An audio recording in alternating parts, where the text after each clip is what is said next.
Hello, and welcome to Wellness Wednesday with 3W. Wellness Wednesday is sponsored by 3W Medical for Women, a nonprofit medical clinic offering free of charge or low-cost reproductive health services to women in the Seattle area, regardless of income or insurance status.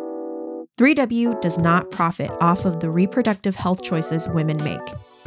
The information shared in this podcast is the opinion of the speaker or speakers.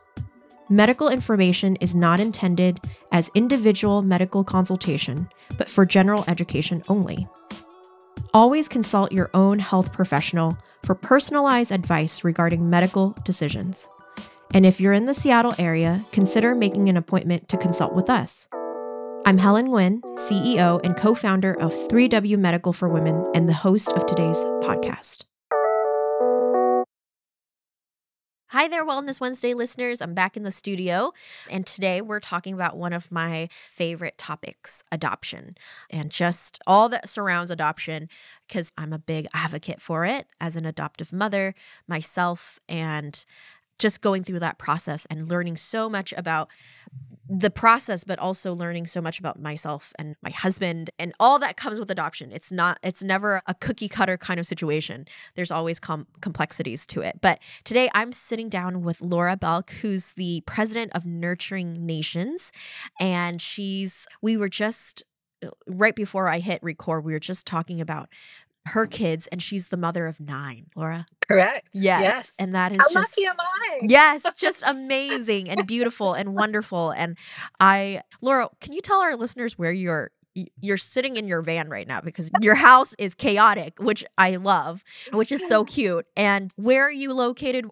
Where do you live? Yeah, so we live in Payson, Utah. Okay. And we live on a 5-acre farm. So we raise organic beef, and we have just loved raising our children here, teaching them how to work, we have plenty of land for them to grow and the grandkids to run and play, and we love it. That's We love it awesome. here. That's awesome. Laura, can you tell our listeners more about yourself and how you got involved in this work? Because it's can I just say it's a divine thing. You don't wake up one day and go, you know what? I'm going to be an advocate for adoption. You know it in the back of your brain because you're pro-adoption and all of that stuff. But tell me more about Nurturing Nations, how it all got started, how your husband and you got started in this work. Yes, thank you so much for inviting me. I'm just so excited to visit with you and to see your beautiful face. This is fun. Thank you. It's fun. Yeah, so we have what I lovingly call a panda family because we are Black, white, and Asian. Yeah. So always wanting a large family and finding that sometimes you have to be willing to step forward into what God needs you to do and not necessarily what you feel you can do. I never thought that I would be running a nonprofit organization. I never thought I would have children from all over the world. And this is why we called our nonprofit Nurturing Nations, is because I am nurturing children from 4 different nations in my home. Wow. And then I'm trying to spread that love to other children that don't have it, because having 9 children and 4 children with special needs, my husband said, okay, our house is full. We can't adopt all those children that you worry about and that you want to help. Yeah. But we can do something. We can do something to help them. So with our youngest daughter, we adopted her from Ghana, Africa. And she's the first child with Down syndrome to be adopted from Ghana. Being the reason that she's the very first child with Down syndrome is because they kill children with special needs. Oh, geez. So they see them as being a curse and being evil. So our little Kai, her birth father, took her twice to the fetish priestess to be killed because he felt as long as she was alive that he was cursed. And what they believed there is he was told that she was really a snake in human form because she was 3 years old and she wasn't walking. And that's common for children with Down syndrome because they have low muscle tone and it takes them a longer time to build that muscle tone and to be able to walk. And he what they do is they take the child, they burn a snake, make ash out of the snake, make cuts in the child, put ash in the cuts, and then they give the child a poison, and then they take them out into the forest and leave them alone to die. Oh gosh. But they're telling the parents that they turned the child back into a snake. And so they won't allow anyone to go into these areas. They tell them it's evil, you can't go there. And it was so shocking to me to learn that this was happening Mm-hmm. and to know that these precious children are experiencing horrific deaths. And so I couldn't just walk away because I found out that this is rampant and there are hundreds of children that are being killed. There was one child killed that was too tall. There was another child killed because they were too inquisitive. There was one child killed because her breasts were too small. She was just a young girl. And there was an undercover person that went to try to show that this was happening. And he's interviewing the man that gave her the poison. And he's laughing and he says, "We told her that it was malaria medication." But it was really I'm sorry, I Yeah. just because of Yeah. some difference that they are killing these children, and that's not okay. Yeah. That's not okay. Yeah. So, I started to look into other organizations that I thought maybe I could join with them because I never thought I would be running a nonprofit. That wasn't my intent. Mm-hmm. But when I started looking at other organizations and I saw what a small percentage actually gets to the children that need the help, I didn't agree with that because I felt like if someone is donating to help a child, every penny should go to that child, not to line the pocket of some CEO or to run the organization or whatever. I see that as sacred funds, and that is to help that child. Mm-hmm. And so when I started this nonprofit and I said, every penny is going to go to these children, I had so many people say, "You can't run a nonprofit like that. There's no way you can do that." And I said, "Yes, I can. And I will because I am willing to give all of my time and my energy and my effort to making sure that those funds go to these children. I'm not looking Mm-hmm. for a way for me to make money. I'm just looking for a way for people to be able to help these children and to save their lives." Mm-hmm. And so Nurturing Nations was born because there was a Wow. huge need. And we take these children in that no other organization will take, children with severe disabilities that they find left abandoned, that have been left to die, and they bring them to us when they find them. Mm-hmm. And so I have hundreds of little children that are mine that I love and I care for and I Yeah. visit as often as I can. And I'm doing the best that I can to take care of them because this needs to change. Yeah. It needs to change. And we have to change that cultural prejudice Yeah. towards these children. Yeah. I remember running across your organization on TikTok.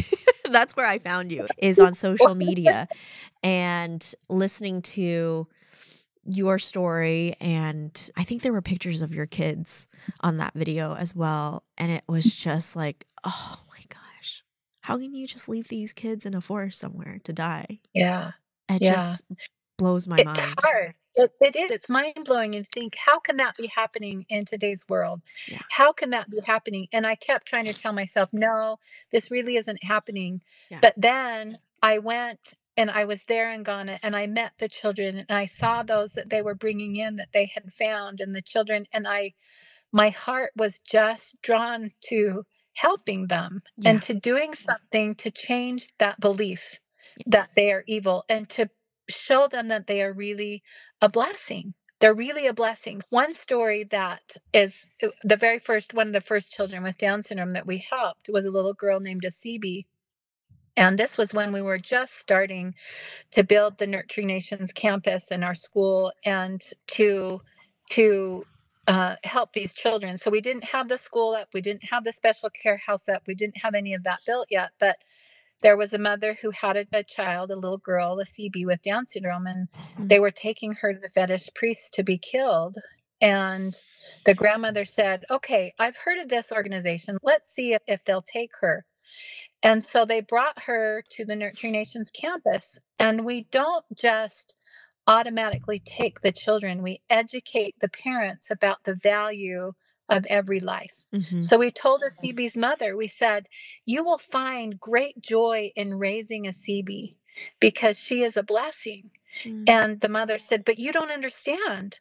And I said, I understand because I have two children with Down syndrome, one biological child with Down syndrome, and one child that we adopted from Ghana with Down syndrome. Mm-hmm. And I know the joy that they can bring into your life. And she said, but if I keep this little girl, no one will talk to me. No one will give me a job. Nobody will sell me food Mm-hmm. because they're afraid that I am cursed, my family's cursed, and they won't interact with me. Mm-hmm. So we told her that we would support her and make it possible for her to have a CB in her home. Mm-hmm. So she has a CB in her home and with all of her other children, and a CB is educated with the other children on the Nurturing Nations campus. So now all those children see a CB as a friend, as a child, just like them. Yeah. So then they're no longer afraid of her. And when you go to the Nurturing Nations campus, everyone's, oh, a CB, a CB. They love her. Oh. They love her. Instead of being afraid of her, they love her. And that's what we have to do is show the children. If you start with the children and educate them, then it will spread from there. So we have all these children that we've rescued with special needs, and we are educating them with the children that we have brought in from the different villages that wouldn't have access to an education. So we're helping children get an education. Then we're helping them to have their best friends, be little Kelvin or a CB or Malik, all these children, and it changes their lives and it makes everyone's life better. Isn't it just like adults to complicate things? Yes. It is like the more, Yep. my son just turned 4 recently, and the questions that he's been asking me and just how he looks at life and make comments about life, it's so simple. And we adults like to complicate things because we just like to do that. And to kids, it's you're this beloved person and they just want to be your friend. And it's us, it's the adults that stand in the way of that most of the time, or it's us that points out the differences all the time. And my son is redheaded like his dad. So he has like this mixture of German, Irish. I will. I'll send you a picture of him. So we look different. And yet every single time, I started pretty early with him whenever we looked in the mirror, and I always would say, look at us. We're so cute. And he would say, and now, so he started saying, look at it. And now recently he said, Mom, we look the same. We just look the same. You have eyes and you have a nose and you have a mouth. And I was like, we do look the same. And it's so sweet because that's all he cares about is that I'm his mom. And that we look the same. We have all the same pieces that makes us human. And that's all he cares about. He's never, and it's always comments from other people that knows that he's an adopted child that makes things complex. But he's like, Mom, we're the same. Yes. I found it really interesting. We had the 5 biological children and our 2 little Korean babies, and we had a family picture, and someone came into our home, and we're sitting there in this picture, and they hadn't met any of my children before, but they came in, they saw the picture, and here we have 2 little Korean babies sitting on our lap, but they say, oh, I know which one's adopted, and they pointed to my son with blonde hair and blue eyes. Because the rest of us have dark hair, but he has light hair. I have one son, a biological son with blonde hair and blue eyes. And I thought, don't you see those 2 little babies on the front row? But they saw it by darker hair color. They all had darker hair color. So he was the one that must be adopted. So it's interesting how we distinguish. But Yeah. So how long has your organization been in existence? How old is your organization? And what other countries do you have the Nurturing Nation campuses in? Yeah, so we started with our adoption of our daughter in 2011, but we didn't have our 501c3 about 2 years later. So it's been just a little over 10 years that we've been working there and in Ghana, and then we also work in Mali and in Uganda as well. Wow. So in Mali we started the first women's owned businesses, because in Mali, the women are not allowed to run a business. They're not allowed to handle the money. They're not Yeah. allowed any of that. And we Yeah. wanted to change that for them in Mali. So Wow. we have helped 152 women start the very first women's owned businesses in Mali. Wow. And that's the women were just literally, I have videos of them dancing for joy for the opportunity Yeah. to just take care of their children and to have a business and to Yeah. show what they're capable of doing. Yeah. And then we helped to build a children's home in Uganda as well. So yeah, our main efforts are in Ghana. That's where we have our biggest campus. And then we have other projects in Mali and Uganda. Wow. Well, so Wow, that's amazing. Oh gosh. I had to ask my staff to bring in tissues because I know I'm gonna be weeping through this whole thing. yeah, me Uh too. So we have tissues. It's a yeah, we good have thing I tissues. always keep tissues in my bag. Yeah, because it's just beautiful. So do you have plans to expand to other countries, or is your focus in those 3 countries for now? It just depends on what doors are opened, Okay.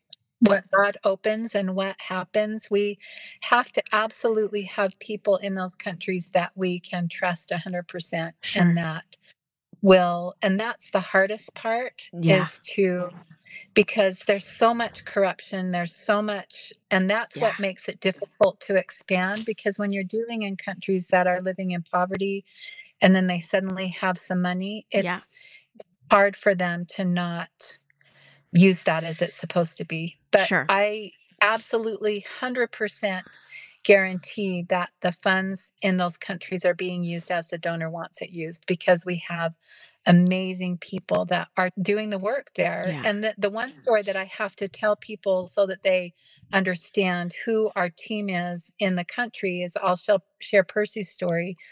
And this happened before we met Percy, and he's our Ghana director, but he's the one who found our Kai, found our daughter when Oh my they had gosh. taken her to be killed. And when he first saw her, she was covered in feces.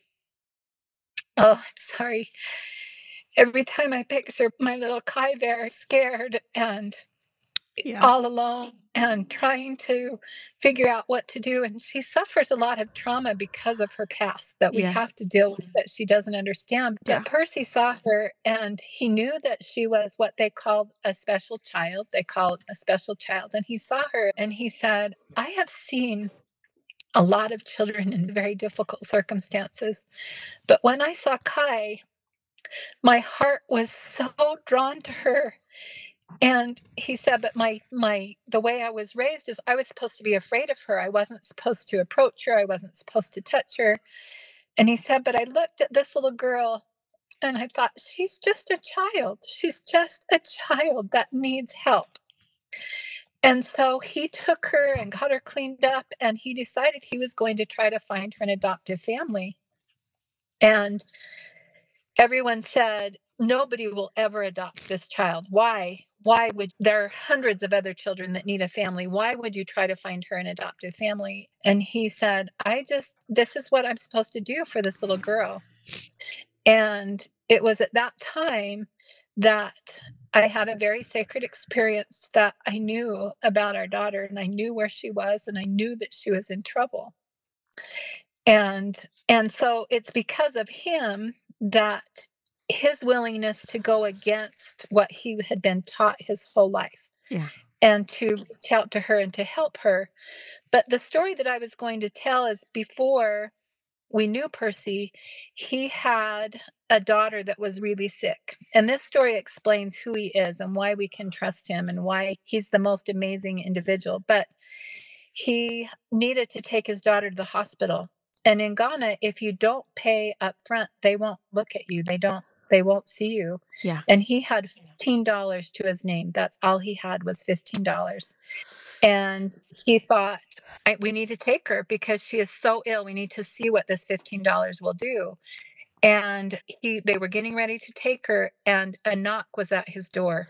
somebody came to his door, was knocking at his door. And they opened the door in the middle of the night, and it was another mother. And she said, "My child is very sick. Do you have any money that I can take her to the hospital?" Oh, gosh. And he gave her every penny that he gave to this other mother to let her take her child to get help. Yeah.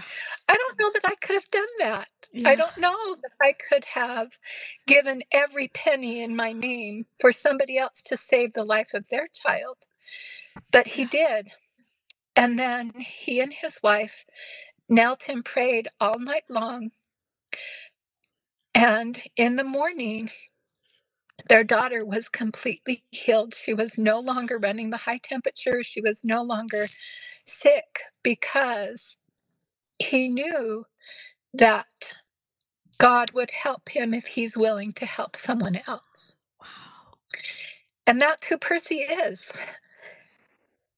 And we couldn't do what we're doing without him.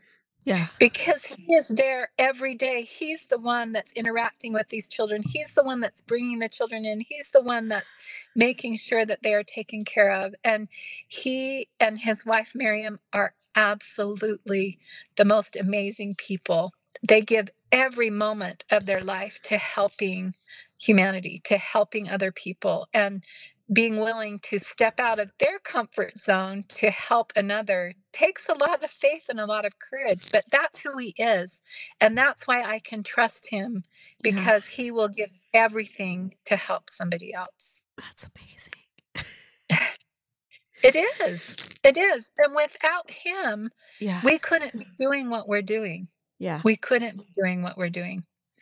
Because we live in the US and we have 9 kids and 14 grandkids, and we have so much here that we're having to do. We have to have people in the countries that we work that are there, that we can trust, that will make a difference for these kids' lives. And they really are. Yeah, it's a bit of heaven when you go to the Nurturing Nations campus and you have all these children that attend school that otherwise wouldn't be able to attend school. We have children in the children's home.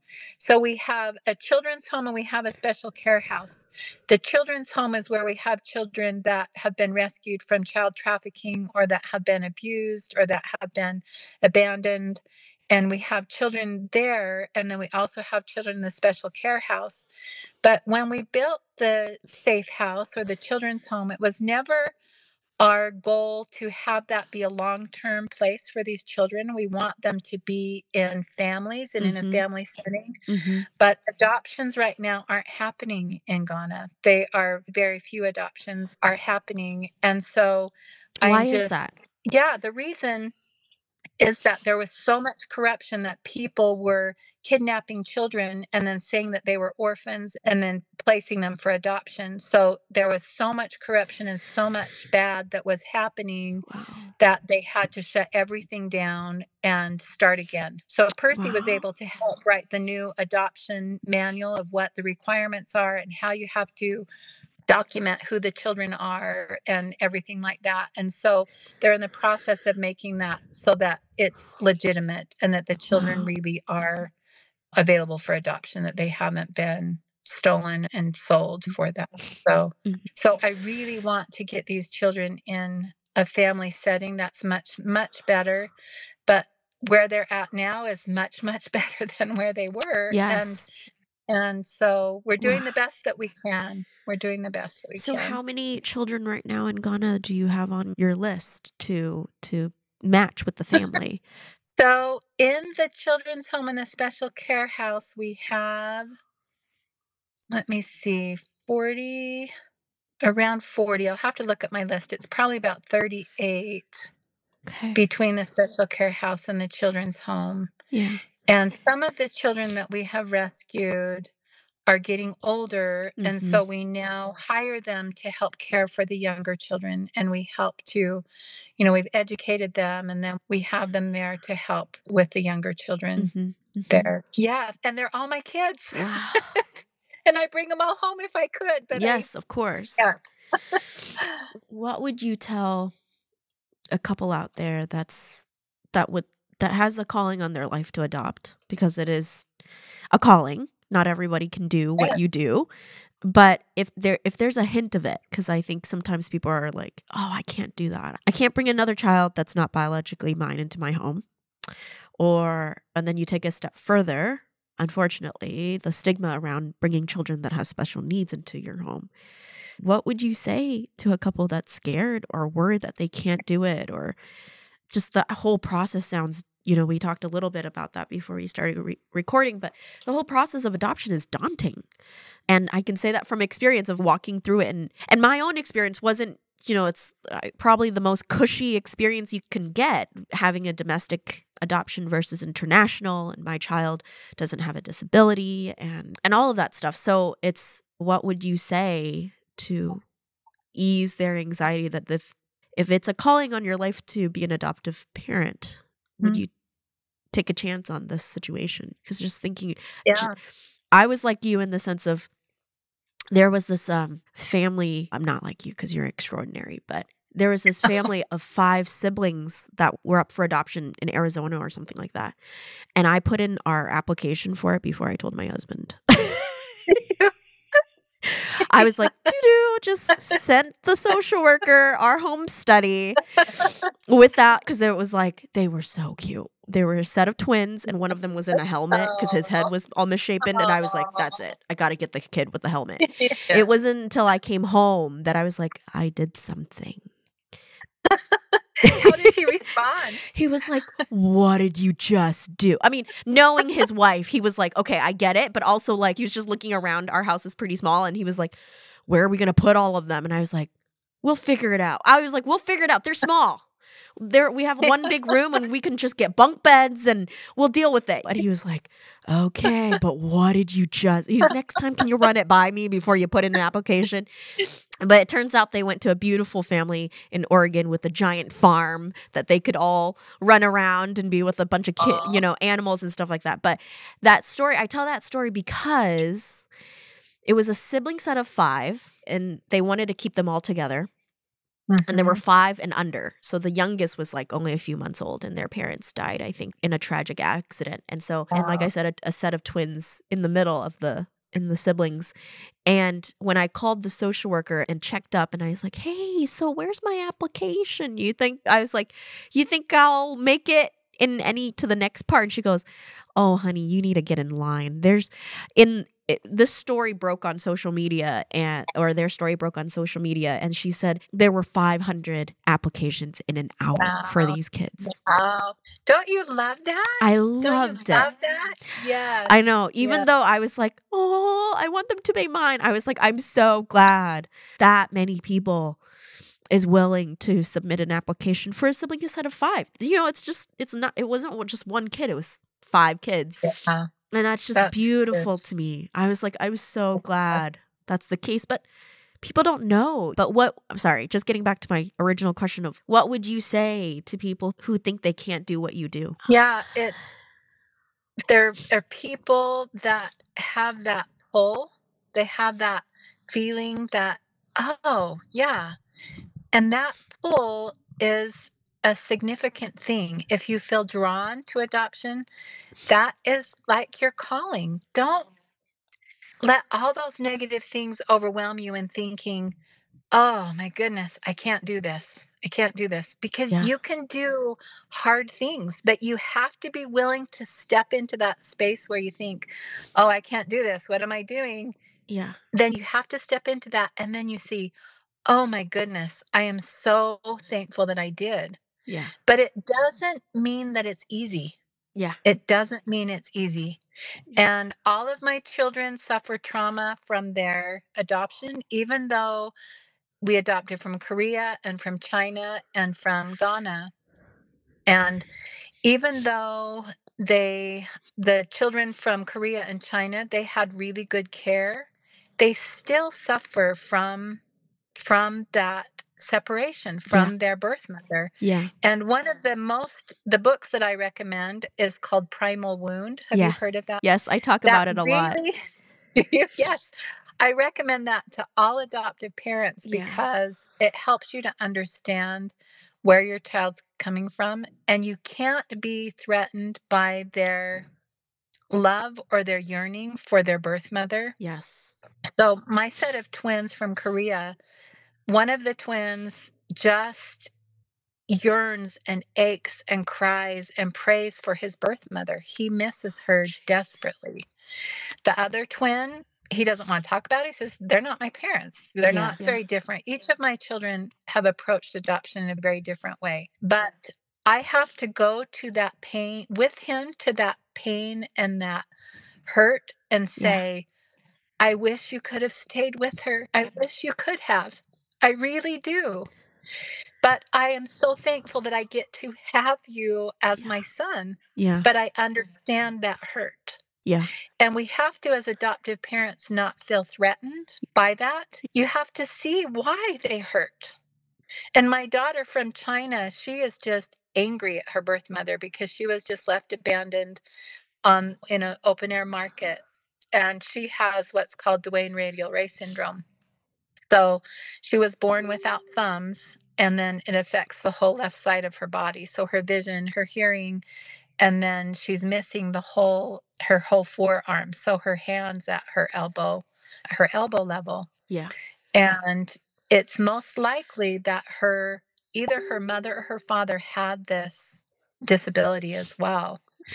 But to her, she's just angry. Mm. Why would a mother ever abandon their baby? Yeah. Why would they? Yeah. And we have to talk through that. We have to talk through that with her, and we have to help them to heal. But it's hard. Oh, It's yeah. hard. Oh, yeah. But she's now learned Chinese, her Mandarin. We adopted her when she was 8. Wow. And she's learned Mandarin, and she's just embraced her culture from China, and she loves that. And I'm thrilled. I'm thrilled that she wants that as a part of her life. But those parents that are feeling the draw to adoption, you have to not be afraid. Yeah. But at the same time, you do. Because it's hard. Yes. It's hard, but the joys and the blessings are so much greater than the hard. Yeah. So much greater than the hard. In some ways, it's like having biological children. People are always like, I need to get everything in order to then have children. It's, good luck with that. Because kids come and they disrupt things. And it's supposed to be that way because we get so set in our ways as adults, right? Like I just said, adults complicate things unnecessarily. And it's a good thing when they come and they just like mess with the house of cards and reminds you that it's probably not a good thing to have that much control of your life anyways. We learn so much from children. Oh, yeah. So much that you cannot learn any other way. Of the things that are really important. Yes. You learn from children. Yes. So we have to step back and look through the eyes of a child. Yeah. And then life is so much better. Oh, yeah. It's so much better. Well, and it's like we're the adults. We are the ones who need to do hard things for kids, not the other way around. We cannot. My dear friend, who's also an adoptive mother of a child from China, and her organization is amazing, and she's always talking about like, why do we put these hard things on children and demand that they do hard things when we are the ones that can easily step into that space and do the hard thing for them? That's our role. That's our responsibility as the adult in the space. And yet we expect these children to suffer or have trauma or to carry these wounds that we could easily take away or step into a space of healing. And it's so interesting that you brought up the book Primal Womb, because I talk about that all the time. And there's this new wave, I think, of, in my own adoption journey with my son is we have an open adoption with his birth mother. And she's very much in our lives and we love her so much. And people were always just, that's weird. Why do you embrace this biological mother of him into your home? Or why do you send her all these text messages of him or videos of him? And I was like, because his adoption is not a shameful thing. It's like a good thing.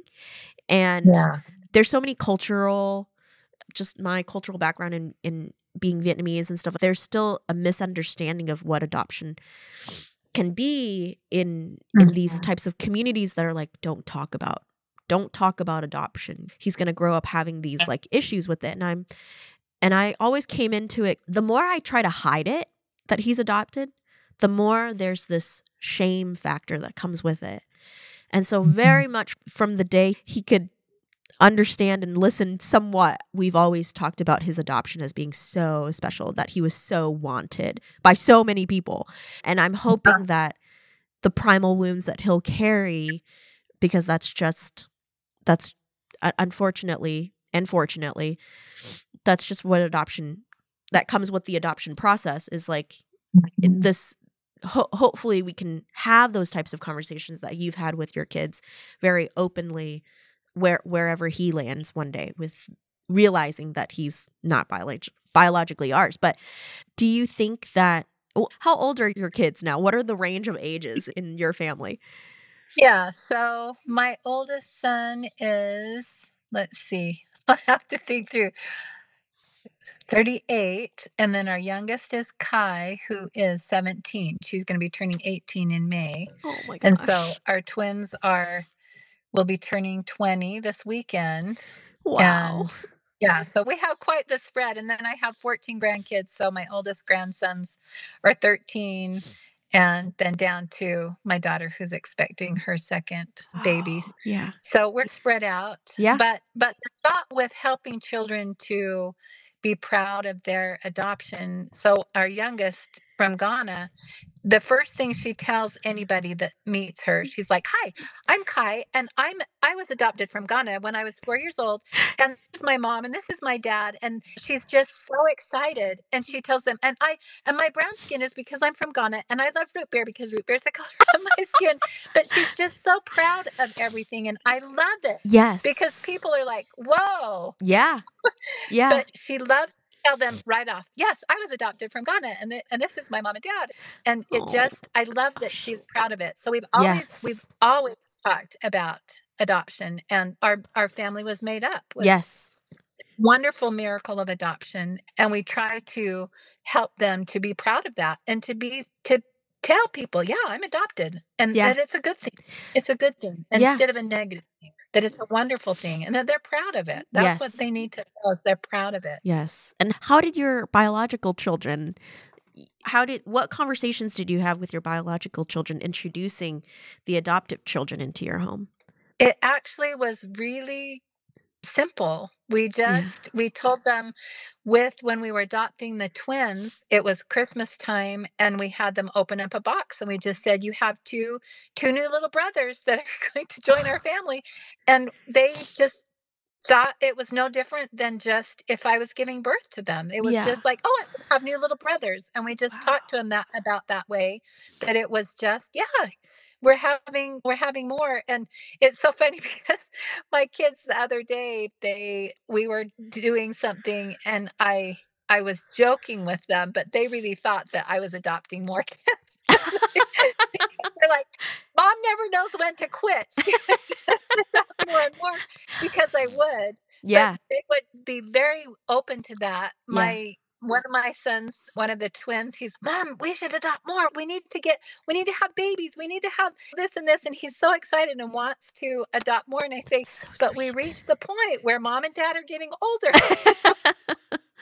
You can't just keep bringing more and more kids home. But they really haven't had much of a struggle, and I Yeah. can't say why, because lots of families, that's a huge issue. Right. But I do have to be really careful with our nonprofit that I don't make my children at home feel like all the time that I'm spending to help the children in African countries is more important than them. I Yeah. have to be really careful how I spend my time, so Yes. that they know that they are really important. And so it is a fine line. I do a lot of my work late at night when they're all in bed. I'm Yeah. trying to make things happen. But yeah, it's just a balancing act with everything to try to figure out. And you're probably the first person to say, like, all of these different situations and different scenarios, none of them were perfect. Like, they all came Right. with they came with high highs and low lows, Yeah. but it was worth it. Oh, absolutely. Yeah. Absolutely. I wouldn't change anything. And I have people say, with my children with special needs, if they figure out a way to take away your children's Down syndrome, would you do Oh that? gosh. And I'm like, "No, no, because that is who they are. Yeah. I wouldn't take that away because that's Yeah. who I love, and I wouldn't Yes. change them even if I could. Yeah, there's such a So, stigma with children with Down syndrome. I do not understand it. I yeah. really don't. I don't either. I Yeah. don't either. And they do surgeries to change their eye structure and Yeah. everything. And I think that's not who they are. There's no reason to do that. What we Right. need to do is change the perception of the people looking in and help them to see the joy and the love and the blessing that these children are. It's Yeah. not the children that we need to change, it's the others that are Yeah. looking at them. We need them to see their beauty and the remarkable individuals that they are. Yeah. How can people get to know your organization more? And how can people get more involved and donate? Do you take people with you when you go to Ghana? And We do. okay. We take groups every year. We go Okay. at least once a year, and Okay. we take groups over there. And I love to introduce them to all my sweet kids, Yeah. Yeah. my sweet kiddos there. And we hold medical and dental and vision clinics and make this possible for people that have never had dental care or vision Yeah. care that Yeah. that are able to do that. And so the website is nurturingnations.org. Okay. And we are on Instagram and Facebook, Yeah. and people can reach out to me. I would love to talk to anybody on the phone and to guarantee that their donations are going to go to save, they're going to be used to literally save a child's life. Yeah. Yeah. And we recently got our platinum seal of transparency, that if you go to the website, you can click on the top and it tells everything that we has all of the tax filings, it has all the information, and that nobody receives any salary here on the US side. We have to pay the teachers that are and the caretakers that are caring for the children there. But as Yeah. far as the US side, we're all volunteers. We're completely run that way, so that when somebody donates, 100% goes to Wow. those kids. And it only takes $1 a day to feed and educate a child in Ghana. $1. So our sponsorship program is $30 a month, and we have mothers waiting at the gate of the school for their children to have a sponsor so that they can be educated, so that they can go to school. But it Yeah. only takes $1 a day to feed and educate those children. And the only way to break the cycle of poverty is to educate the children. So if we Mhm. can get these children into school and educate them with the children with special needs, then we're solving all these problems all at the same time. Mhm. Mhm. And it really is making a difference. So I always give the challenge, what can you give up today that costs $1 that could literally save a child's life? Yeah. It doesn't take a lot to really make a difference. Wow. That's amazing that you can get it that affordable for anyone to contribute. And how do you get involved in going with you on one of these trips? And Are you because gonna go with us? Helen, you wanna go with us are you sometime? kidding me? I would freaking love it. That would be amazing. That would be an amazing experience. Oh my gosh. I would love to take you. I would love Yeah. to The take thing is, I would have to bring a large suitcase to put a child in it to take home with me. I know. No, it's the hardest thing when you have to say goodbye to these children and you fall in love with them Yeah. and you just Yeah. We might have an opportunity. So, like I mentioned, I'm Vietnamese, and we might have an opportunity to go back to Vietnam to volunteer at an orphanage. And I Mhm. was telling my husband, I don't know if I can do it because if I leave, I'm gonna have 100 kids. If I go, I I'm gonna want to know. take them I all home know. with us. That's gonna be that would be the only thing that I'm hesitant about is I don't know if I can do this. I was just gonna say, with my first 2 adoptions, when we went to Korea, I wouldn't go to the orphanages. Yeah. I just couldn't. Told my husband, "I will go and I will bring my babies home, but I don't wanna see any of the other children."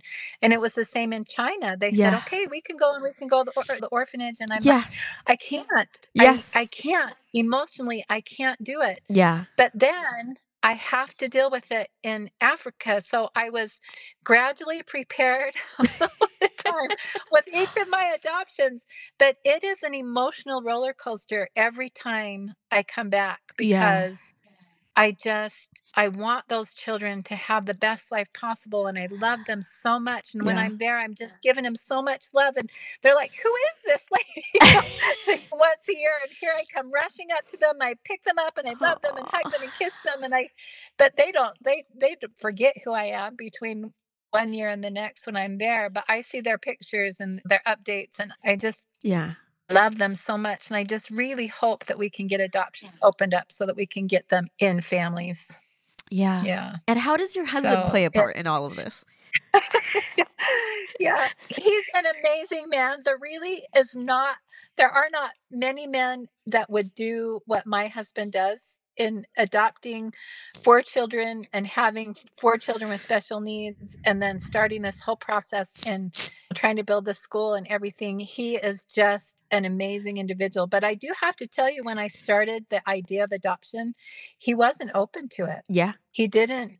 He's like, "No, we have 5 kids. That's a huge family. Yeah. Why do we need more?" Right. But it was this very spiritual journey that we had to work through together, Yeah. and we had to have him 100% on the page Yeah. that, yes, this is what we're going to do. Yeah. And we also had to agree that whenever you adopt, you think, okay, this is going to be different for this child. My child's not going to have any of those problems. My child's going, it's going to, all we have to do is give them love, and it's going to be great. And that's Yeah. what you hope every adoption story is. But you have to go into this thinking, I am still going to adopt this child, even if it's the worst case scenario, Yeah. because I am that devoted to them and that Mhm. they are a part of our family. And you have to look at it that way. Mhm. If your child comes home and you find out whatever, you have to go into it knowing that you are willing to do whatever comes along with that child, just as you Yeah. would if it was your biological Yeah, child. that's what I was gonna So you say. can't look at it any different. You Yeah. really can't.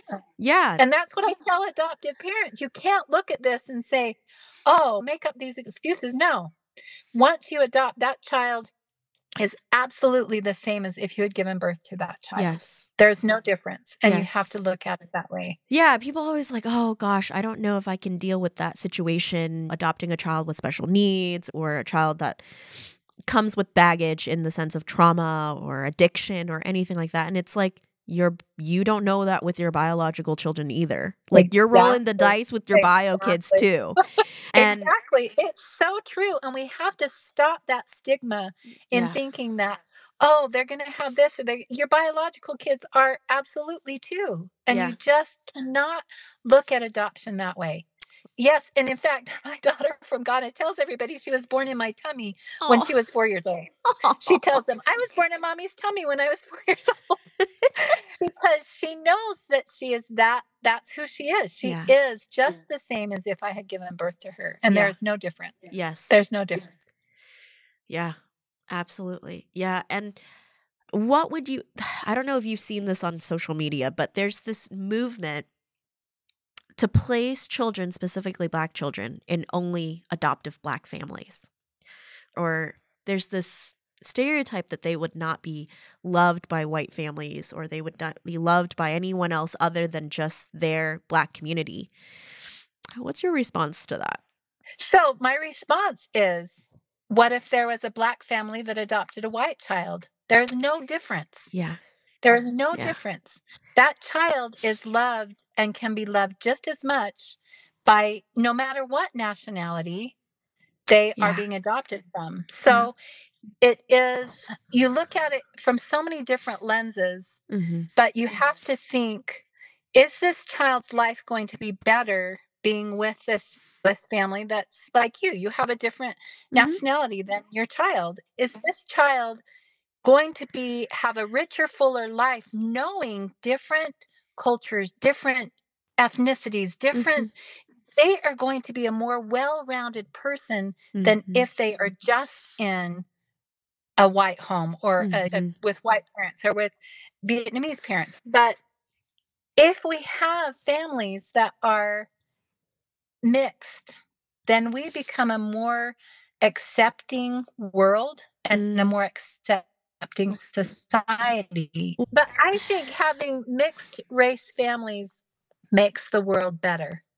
Because Yeah. then when my kids go out and they see somebody from Korea or they see somebody from China or they see somebody from Ghana, they're like me, they're like us, Yeah. and they're more accepting. So I think Yes. it's more beautiful to create that mixture Yeah. because then we are all people, we are all human beings, and we all have the same needs and wants, and we need to stop looking at, oh, them versus us. We Yes. can't do that. We can't do Yes. that. And we are all wanted. Like every child is Yes. a wanted child. There are no mistakes Yeah. in why they're here.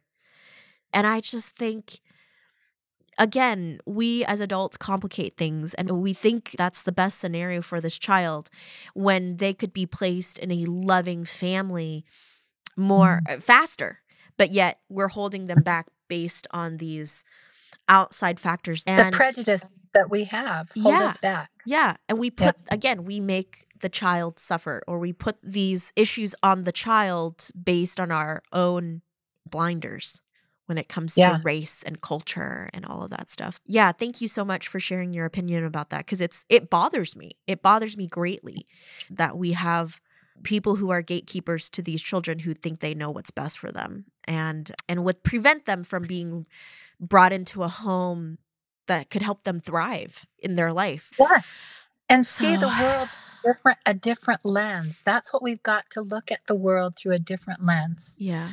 And I saw a single black man who had adopted, I think, 5 white children. And he Gosh. said everywhere he goes, everybody thinks they don't believe that he's their father. Yeah. But what a beautiful story, because who are those children going to embrace? And because of that, to step out of the norm and that somebody place those children with him, because being a single father, number one, and then adopting these white children. But I applaud him for doing that because his children are better people because of it than they Yes. would have been otherwise. Wow, Laura, I've just learned so much from you, and I so admire the calling on your life that God has placed in your heart for these children. And so if anyone wants to know more about your organization, please go to nurturingnations.org, correct? Yes. .org, and we'll have that in the description of the podcast as well. And just thank you so much for what you're doing for these kids. Thank you. Thank you, Ellen. It's not easy, I have to tell you. Oh, I'm sure. It's not easy. And I spend a lot of time crying and a lot of time praying and a lot of time begging people to please help. Please help, because I can only help as many as I have the funds to do. Yeah. And it's hard. It's Yeah. hard. But if people can realize it doesn't take a lot, because I am not making money myself, because Yeah. I am really sending the money to the kids, that we are making a difference. And go to Instagram and Facebook and look up the cute pictures of my kids. Oh my gosh, they're so cute. See my cute children there, because I'm just so proud of them, and I learn so much from them. Yeah. And we learn so much from one another when we will connect with humanity. I've learned so much from you, Helen. Oh. And I feel like you're now my lifelong friend. And I Oh. just hope that we can continue to connect and to work together to make the world a better place. And we have to be willing to do those hard things that we never thought we could do Yeah. if anything's going to change. We Yes. have to be willing to do those hard things. And then we can see miracles happen, and we can see change in the world that is so desperately needed. Yeah. So desperately needed. You're right. Just looking at those videos of your children on social media. Oh my gosh. I was like, who is this lady? What do they do? What are they doing? And just your children are beautiful. And what a Cute. blessing for them to find you and you to find them. And it sucked me in. I was like, I'm sold.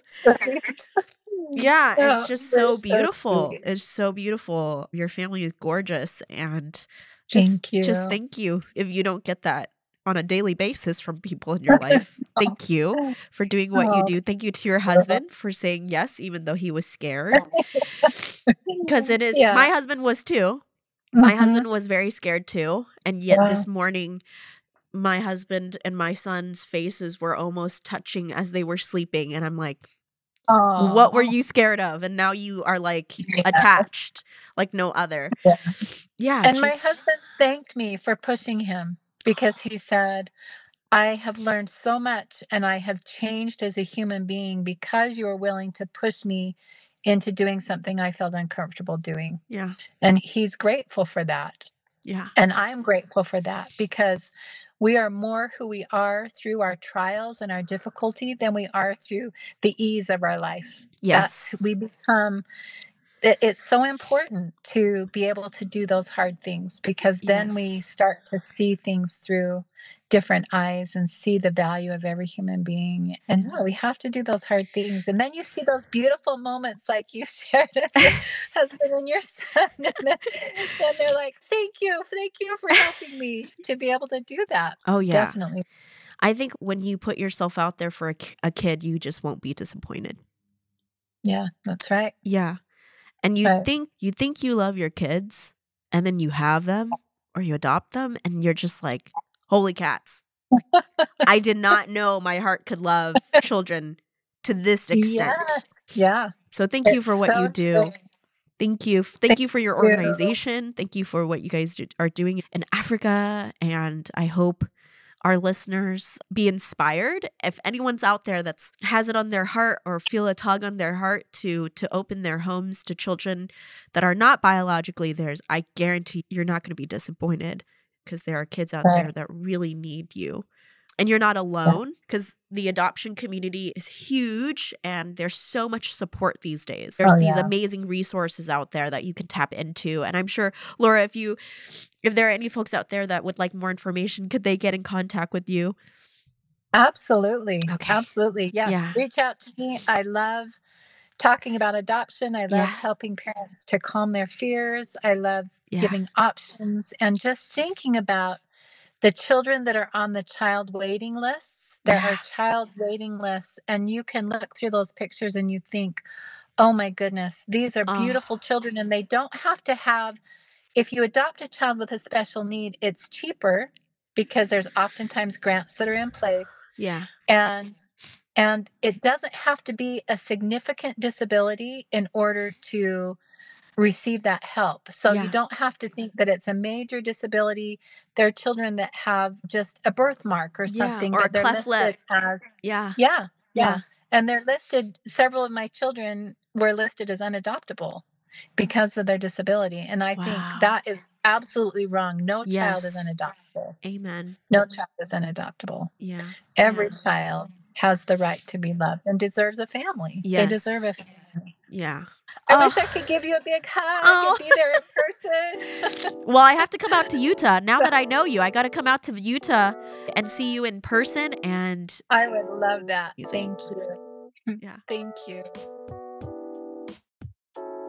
For more information about 3W, please visit our website at 3wmedical.org. That's the number 3, the letter W, medical.org. From there, you can learn more information about the services we provide, book an appointment, or make a donation if you'd like to support our mission. You can also call our office at 206-588-0311. That's 206-588-0311. If you like this episode, please share it with others and consider subscribing on your favorite podcast platform so you never miss an episode. Thank you so much for listening, and until next time, stay healthy and be well.